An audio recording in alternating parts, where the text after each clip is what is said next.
Steph, do you want to check with Fox? Yeah, well, Okay. she has to do she has to do a live thing Oh, right okay. now. So it's different. It's separate. Oh, okay. Just want to make sure. And this is 29, right?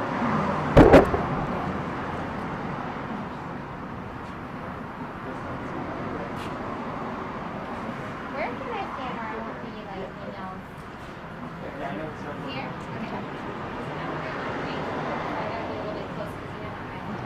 I want to make sure I'm 6 feet so I can take off I know. But she my and I mask. work in the same office, so she's closer. So I'll take off my mask to speak here in a minute. Okay. Is everybody ready? Yeah. Okay, great. Okay, take off my mask so you all can hear me okay? Yeah. Okay. I'm Corporal Destiny Silva. I'm with the Public Information Office, and I'm here to talk about homicide number 29 for the year. At approximately 8:40 p.m. on Tuesday, August 18th, the Austin Police Department received a 911 call. The 911 caller stated that a body was buried in the backyard of a residence. Officers responded to the scene of the residence identified by the 911 caller, which was located in the 5800 block of Mojave Drive.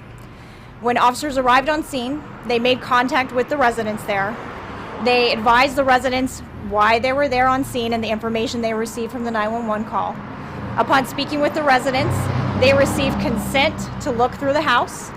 They began to look through the house, and in the backyard area, they found a concrete mass and other areas that were consistent or could possibly contain a body. So with that information, officers then secured the area. They went ahead and kept it, secured, locked down. Then the following day, which is Wednesday, August 19th, a search warrant was obtained, and officers then responded back to the scene with a homicide detective. They then began to search the area with the assistance of AFD, APD bomb squad, and then also homicide and the officers on scene. They performed an excavation, and they did locate the remains of a deceased individual. Upon locating the remains, they went ahead and turned it into a homicide investigation at that point. They have arrested two individuals or two suspects involved with this investigation. They've been arrested for tampering with physical evidence, which is a second-degree felony. The two subjects arrested are Christy Cardenas, approximately 36 years of age, and a Walker Ray Katz. We will release the booking photos to you guys and provide further information on that as well. But we all are still investigating this case. It is very early on. It's an active investigation. So we do ask if you have any information to please call the homicide tip line. It's the 512-974-TIPS or Crime Stoppers. Again, any information, we want to make sure that this investigation is conducted thoroughly and accurately. So we are reaching out to the community. If you have anything, please call. Questions?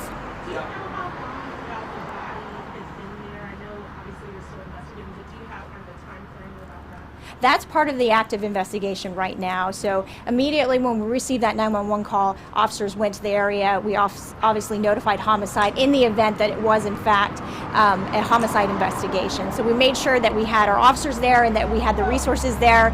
And then of course, once we obtained consent to look through the home and we determined that this might actually contain a deceased person, we went ahead and secured the area and obtained a search warrant so that we could further the investigation. And how would you characterize the relationship between the two individuals who were arrested? So I don't know the relationship of the two that were arrested. I do know they were both residents at that location.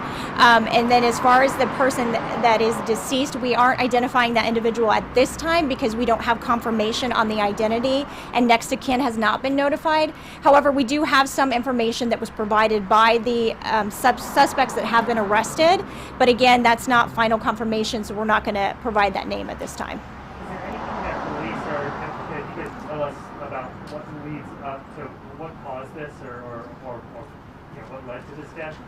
That is still part of our investigation. We have preliminary information just based on, again, talking to the suspects involved, that there may have been some kind of relationship between the suspects and the individual. So this appears to be an isolated incident.